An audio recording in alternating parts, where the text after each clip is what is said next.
muito bem. Estamos de volta aí para mais uma semana de estudo bíblico, estudo que está nos mostrando como nós devemos viver a vida cristã. Lembre-se que o nosso objetivo é todas as semanas aprendermos um pouco mais daquilo que Jesus nos diz como discípulos que devemos fazer. Eu quero que você não considere esse tempo de pequeno grupo apenas como algo, uma reunião semanal sem muita importância, mas ao contrário, que você veja isso como um tempo de crescimento, um tempo de treinamento para que você possa viver de fato o cristianismo. Eu não quero que você se contente com uma vida religiosa. Eu quero que você se lance, assim como eu estou tentando fazer no projeto de ser parecido com Jesus, aprender na sua palavra e colocar em prática aquilo que ele nos diz para fazer. Nós temos estudado aqui o Sermão do Monte, as bem-aventuranças já passamos, estamos aprendendo agora como a nossa justiça, a nossa retidão deve exceder a das pessoas religiosas. E hoje nós vamos falar sobre um assunto difícil: amar os inimigos, amar quem não nos ama. Vamos lá? Vamos comigo, eu quero te convidar para a gente ler o que diz a palavra de Deus. Mateus capítulo 5, versículos 43 até 48. Ouvistes que foi dito: amarás o teu próximo e odiarás o teu inimigo. Eu, porém, vos digo: amai os vossos inimigos e orai pelos que vos perseguem, para que vos torneis filhos do vosso Pai Celeste, porque ele faz nascer o seu sol sobre maus e bons e vir chuvas sobre justos e injustos. Porque se amardes os que vos amam, que recompensa tendes? Não fazem os publicanos também o mesmo? E se saudardes somente os vossos irmãos, o que fazeis demais? Não fazem os gentios também o mesmo? Portanto, sede vós perfeitos, como perfeito é o vosso Pai Celeste. Pois é, a situação é difícil, né? A gente tem aquela tendência de se auto-justificar e de achar que os outros não podem nos ofender, mas eles nos ofendem. E eventualmente a gente também faz algumas inimizades. É interessante que esse pensamento de Jesus demonstra muito o coração de Deus. Deus ama as pessoas que o odeiam. Eu e você o odiávamos até o dia que seu Filho Jesus nos reconciliou com Deus. Por isso que o Senhor faz menção aí que nós devemos seguir o exemplo do nosso Pai, que faz com que o sol brilhe sobre bons e maus, que a chuva venha no campo do bom e do mal.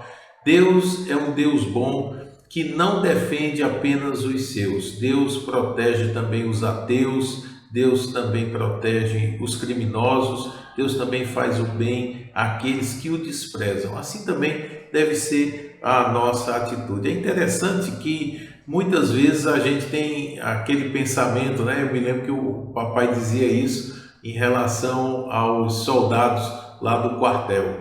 Ele dizia: aos amigos tudo, aos inimigos o rigor da lei. Ou seja, você faz favores, você é companheiro das pessoas que lhe ajudam, dos seus amigos, mas quem é seu inimigo, você então o trata no rigor da lei, e se puder olhar para a situação com algum rigor, você o faz. Jesus vai exatamente no nosso coração egoísta para nos lembrar que a Bíblia nos manda amar. Você sabe que quando Jesus foi perguntado a respeito dos maiores mandamentos, na realidade foi perguntado qual o maior mandamento, ele disse que o maior mandamento era amar a Deus. E o segundo, disse Jesus, semelhante a esse, é amar o próximo como a si mesmo. Veja que nos dois casos, o cumprimento da lei é o amor. É quando nós amamos a Deus e quando nós amamos o nosso próximo como a nós mesmos. De toda maneira, o cristão ele deve se esforçar para ser como o seu Senhor. ele deve se esforçar para não estar buscando tirar vantagem ou fazer ou causar o mal àquelas pessoas que lhe fazem o mal. São os inimigos e aqueles que nos odeiam. Veja que o texto nos vai dizer aí que nós devemos amar aos inimigos e orar pelos que nos perseguem. Que coisa difícil, né? Nossa primeira reação é olho por olho, dente por dente. É aquilo que o apóstolo Paulo nos falou, que nós não devemos nos vingar a nós mesmos. E nós vimos semana passada a respeito da vingança também, que não deve haver no nosso coração um sentimento de vingança, mas antes uma disponibilidade de perdoar. Aqui vai também uma complementação daquilo. Quando eventualmente nós temos pessoas que desgostam de nós, que querem o nosso mal, o nosso papel é exatamente perdoarmos, é amarmos, é orarmos por essas pessoas que nos perseguem. O que você poderia fazer para amar concretamente alguém que não ama você? Você já sabe, então, que nós não temos escolha. O nosso mandamento é que a gente ame o nosso inimigo. Você é mandado a amar o seu inimigo. Faça uma lista aí mental das pessoas que te perseguem, das pessoas que te odeiam, das pessoas que são hoje talvez consideradas os seus inimigos. Pode ser até dentro de casa mesmo. Tem gente que tem problema de tão grande natureza que até o relacionamento doméstico é marcado pelo ódio. Então faça a lista aí na sua cabeça. E como discípulo de Jesus, o que você pode concretamente, praticamente fazer para demonstrar amor?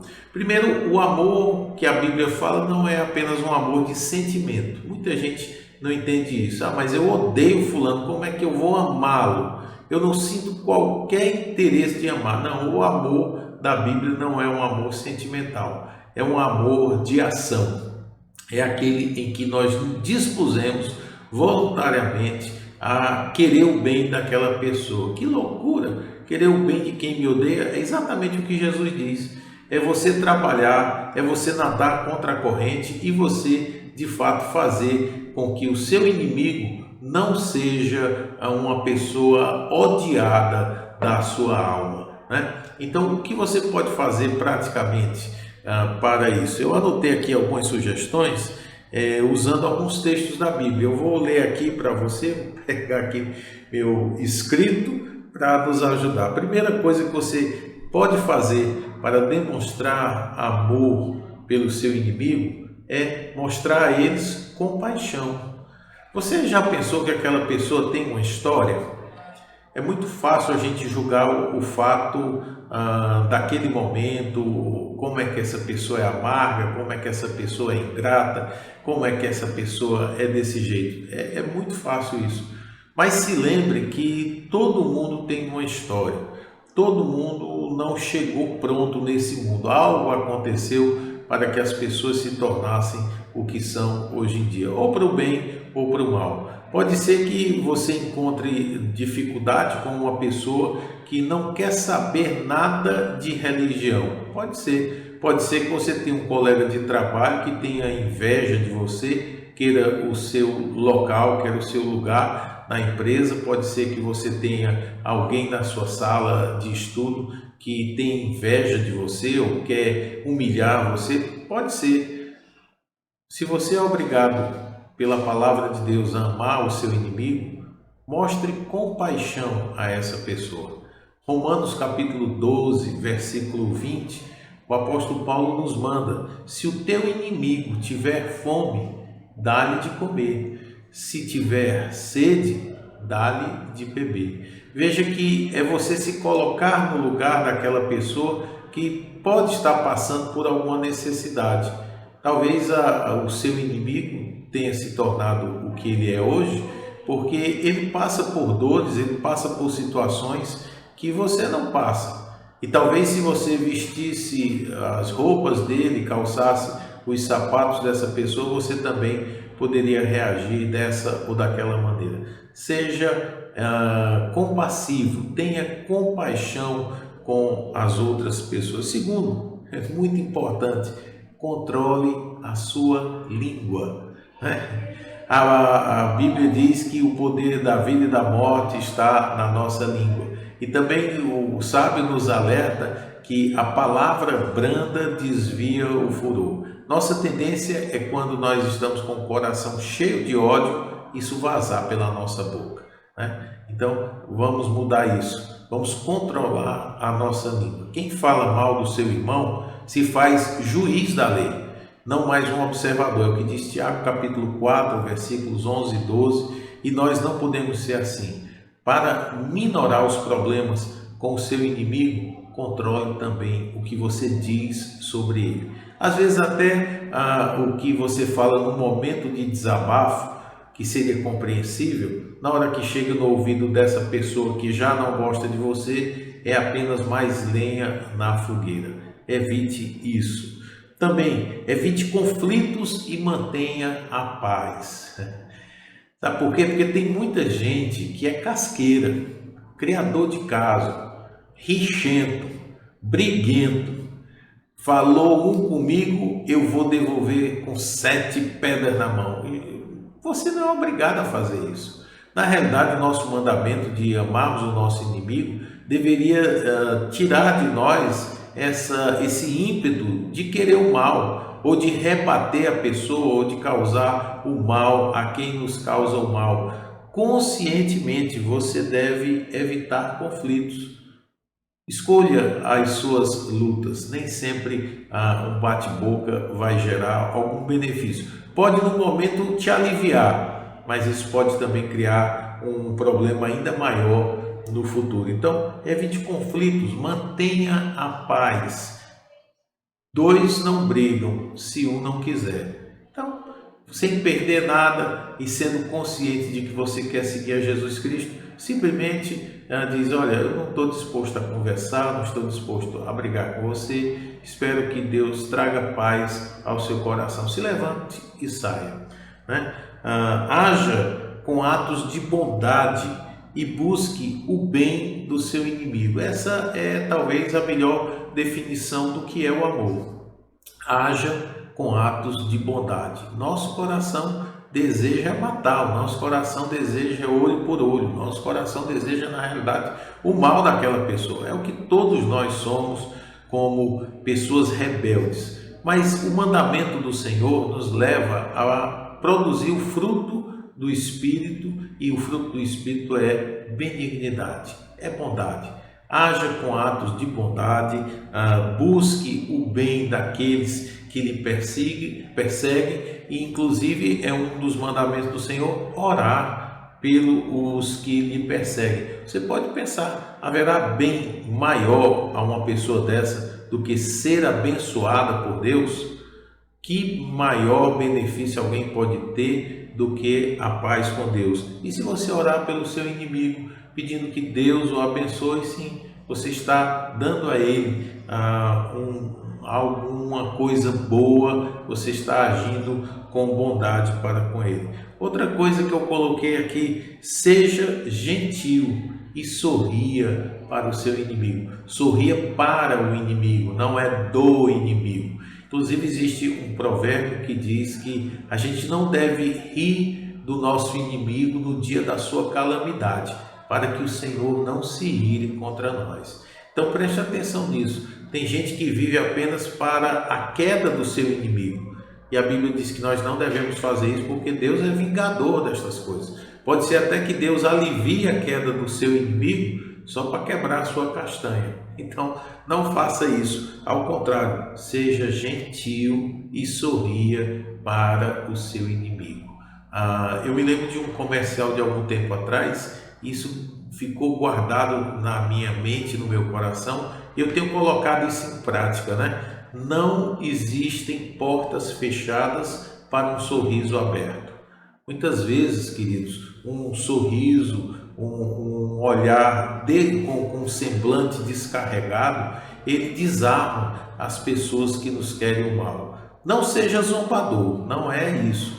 O rir aí não é para fazer zombaria, porque de fato vai gerar mais confusão. Mas tem um riso manso, um riso de paz, que você está comunicando àquela pessoa, você não tem nada para ofendê-la, né?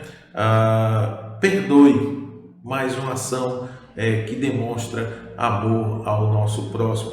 Perdoe as ofensas deles e principalmente não fique guardando mágoas do passado. Tem gente que numa relação conflituosa lembra com dor de cada ofensa que lhe foi feita. Cada coisa que aconteceu a pessoa guarda e quando vai repassar ela revive com toda aquela emoção e o ódio que estava talvez controlado, ele volta a ferver na vida da gente. Então faça um propósito com Deus. Senhor, quem me ofendeu, eu perdoo. Entregue nas tuas mãos. O Senhor dê a paga, o Senhor dê a recompensa. E quando esses fantasmas do passado voltarem para assombrar você, você simplesmente diz: isso já está resolvido, está nas mãos de Deus, Ele é quem sabe. Não permita que o seu sentimento domine você. Eu, algum tempo atrás, li um livro a respeito de traição no casal e o autor dizia o seguinte: o seu sentimento você deve vê-lo como aquelas antigas fitas de VHS, né? Em que a gente apertava o avançar no momento que o filme ficava ruim, você avançava para chegar logo na parte boa. Tem gente que quer dar pausa na dor para sofrer, para odiar. Não. Adianta essa parte ruim, né? E não fica voltando para ver o que foi que te magoou, não. Passa por cima disso, perdoe e não guarde registros daquilo que fizeram contra você no passado. Mais uma dica aí: seja respeitoso com o seu inimigo, não o trate com escárnio, não faça dele zombaria. A gente às vezes quer tirar uma casquinha, né? Não faça isso. Valorize quando ele estiver certo, defenda-o quando ele estiver certo, mas não haja de forma desrespeitosa.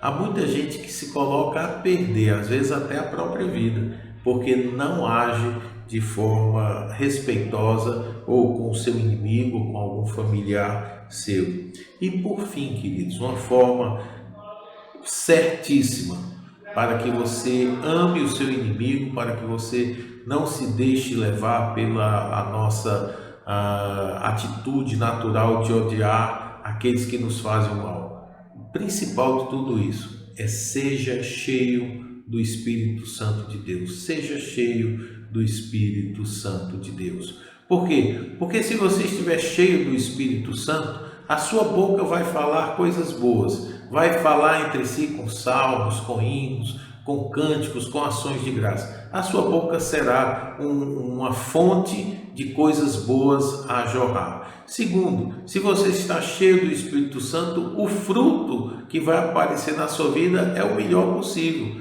Amor, paz, mansidão, domínio próprio, bondade, fidelidade, benignidade, tudo isso vai surgir na sua vida quando você está cheio do Espírito e você está vivendo nessa esfera do Espírito Santo. Então, busque sempre. A situação está difícil, você tem um inimigo feroz que está atrás de você, que quer causar o seu mal. Busque a Deus, ore, converse com o Senhor e peça sempre: Deus, me encha do seu Espírito. Me encha, Senhor, do teu Espírito para eu tratar essa situação. Se você fizer isso, eu tenho certeza que você viverá mais e melhor, muito melhor. Porque quando a gente guarda mágoa e ódio no nosso coração, o nosso corpo sente. A gente acaba adoecendo, a gente acaba apodrecendo por dentro. Então, não faça isso. Faça o que o Senhor Jesus nos disse: ame o seu inimigo e ore por aquele que persegue você. Tá bom? Deus te abençoe, uma boa semana, até semana que vem, se Deus quiser. Por hoje chega. Fui, tchau.